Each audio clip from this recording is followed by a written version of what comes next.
Guys आज हाजिर हैं लेक्चर 2 में साइंस के प्रश्न लेके। देखिए पहला प्रश्न है, यदि किसी विलयन का pOH मान 6 है हो तो उसका pH मान क्या होगा। देखो व्हाट इज द pOH और pH, तो देखो pH प्लस pOH मतलब H धनायनों की संख्या और OH ऋणायनों की संख्या जब किसी जलीय विलयन में होती है वो मैक्सिमम कितनी होती है 14। तो pOH कितना उसका 6 है, तो pH कितना हो जाएगा उसका मेरे लाडलो 14 माइनस 6 बराबर 8, यानी उसका pH मान होगा 8। Option number 3 is the right answer.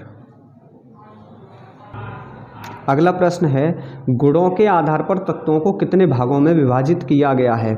गुण मतलब जैसे तत्वों को, वैसे ओबियसली जो तत्व हैं उन्हें धातु, अधातु और उपधातु 3 वर्गों में गुणों के आधार पर बांटा गया, तो इसका ऑप्शन सही होगा थर्ड वाला। ठीक है। अगला क्वेश्चन है, वह धातु जो सामान्य ताप पर द्रव है, मतलब है तो धातु लेकिन normal room temperature 25 degree Celsius पर वो किस रूप में है, लिक्विड फॉर्म में है, तो कौन सा है गैस करो फटाफट। मरकरी, जल, ब्रोमीन, जल। तो देखो जल 2 बार हो गया है, या सभी कर दो, यहाँ सभी। तो देखो मरकरी जिसका सिंबल होता है Hg और परमाणु क्रमांक होता है 80, जो पारा, जिसे आप पारा के नाम से भी जानते हैं, पारा धातु है, इसका परमाणु क्रमांक 80 है, सिंबल Hg है। ये हमें धातु है लेकिन द्रव अवस्था में पाई जाती। नेक्स्ट क्वेश्चन, निम्न में से कौन सा तत्व धात्विक है, मतलब तत्वों को 3 भागों में बांटा, धातु, अधातु, उपधातु। इसको क्लास में एक्सप्लेन भी किया था बिल्कुल पूरी तरीके से। तो पहला फॉस्फोरस, हीलियम, लिथियम, सल्फर। तो ध्यान दीजिए, फास्फोरस ही धातु है, हीलियम गैस है, लिथियम उपधातु है, सल्फर गैस है, और ये अधातु के रूप में भी है।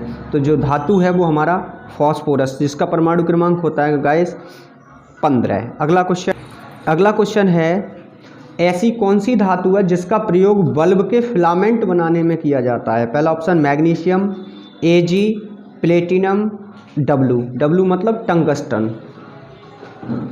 तो देखिए मेरे लाडलो, हमें बल्ब का फिलामेंट, क्योंकि वैद्युत धारा तापी प्रभाव दिखाती है, तो जब हीट होगी तो कुछ धातुएं अगर नॉर्मली लगा दी जाएंगी फिलामेंट के रूप में तो वो जल्दी पिघल जाएगा और फ्यूज़ हो जाएगा। इससे बचने के लिए हम क्या करते हैं कि उस धातु का चयन करते हैं जिसका गलनांक उच्च होता है। क्या गाइस, गलनांक उच्च होता है। तो इनमें केवल टंगस्टन ऐसी धातु है जिसका गलनांक 3000 डिग्री सेल्सियस से और 3800 डिग्री सेल्सियस तक होता है। इसलिए हम बल्ब के फिलामेंट में टंगस्टन धातु का प्रयोग करते हैं। नेक्स्ट क्वेश्चन है, एंटीमनी है धातु, उपधातु, अधातु या अक्रिय गैस। तो देखो मेरे लाडलो, एंटीमनी जो होता है Sb, और लेड को कभी कभी लोग पढ़ लेते हैं, ये Pb होता है। एंटीमनी होता है Sb और ये एक उपधातु है, ना तो ये धातु है, ना अधातु है, ना ही अक्रिय गैस है। जब आप मेंडलीव की आधुनिक आवर्त सारणी को पढ़ेंगे उसमें आप जाके देख सकते हैं। निम्न में से कौन सी धातु अम्लों से हाइड्रोजन विस्थापित करती है। ये अच्छा प्रश्न है। निम्न में से कौन सी धातु अम्लों से H2 मतलब हाइड्रोजन गैस को विस्थापित करेगी। अम्ल जैसे सपोज दैट ये रिएक्शन करते हैं हम, जैसे HCl है। अब इसमें हम किसकी अभिक्रिया कराएं, मैग्नीशियम की, कॉपर की, प्लेटिनम की या मरकरी की। ये सभी धातुएं हैं। तो देखो वैद्युत रासायनिक श्रेणी में या रासायनिक श्रेणी में क्या होता है, हाइड्रोजन बीच में होता है, जिसका मानक इलेक्ट्रोड विभव 0 होता है। ऊपर की ओर धनात्मक और नीचे की ओर ऋणात्मक होता है ना।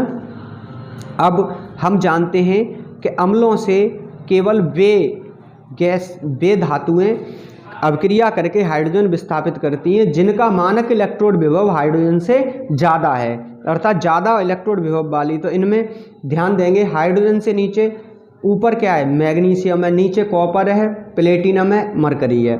तो केवल Mg ऐसा धातु है जो इससे अभिक्रिया करके MgCl बनाएगा और हाइड्रोजन गैस को विस्थापित कर देगा। ठीक है, तो गाइस इसको बैलेंस कर लेंगे। अगला क्वेश्चन लेते हैं। जर्मन सिल्वर में कौन सी धातु नहीं होती? German silver, what is German silver? तो देखो मेरे लाडलो, जर्मन सिल्वर का जो संयोग है वो होता है कॉपर, जिंक और निकेल। ये 3 धातुएं उसमें होती हैं, कॉपर, जिंक और निकेल। ये होती है 50%, ये होती है 35% और शेष निकेल होती है 15%। तो उन्होंने क्या पूछा है? नहीं होती है। तो इसमें कॉपर होती है, जिंक होती है, निकेल होती है, क्या नहीं होती? एजी, सिल्वर नहीं होती, चांदी नहीं होती। ठीक है। अगला प्रश्न है, अमलगम होते हैं उपधातु, मिश्र धातु, यौगिक या विषमांगी मिश्रण। तो देखो अमलगम क्या है कि जो पारा धातु होता है जिसका परमाणु क्रमांक 80 है, परमाणु क्रमांक 80 वाले पारे के साथ जो मिश्र धातुएं बनाता है पारा, उन सभी धातुओं को हम अमलगम कहते हैं। आज की वीडियो का आखिरी और अंतिम प्रश्न पीतल है उपधातु, मिश्र धातु, यौगिक या विषमांगी मिश्रण। तो याद रखें यह है एक मिश्र धातु है, एलॉय है। इसमें क्या होता है? इसमें जिंक और कॉपर और टिन का मिश्रण होता है, कॉपर और टिन का मिश्रण होता है, जिसमें लगभग 75 से 90% तो कॉपर लगा दिया जाता है और 25 से 10% तक टिन लगाया जाता है। इन 2 के मिश्रण को हम पीतल कहते हैं और ये बहुत ही मजबूत धातु होती है। आप ठीक है गाइस, तो आज के लिए सिर्फ इतना ही। मिलते हैं कल नई वीडियो के साथ, तब तक के लिए जय श्री राम।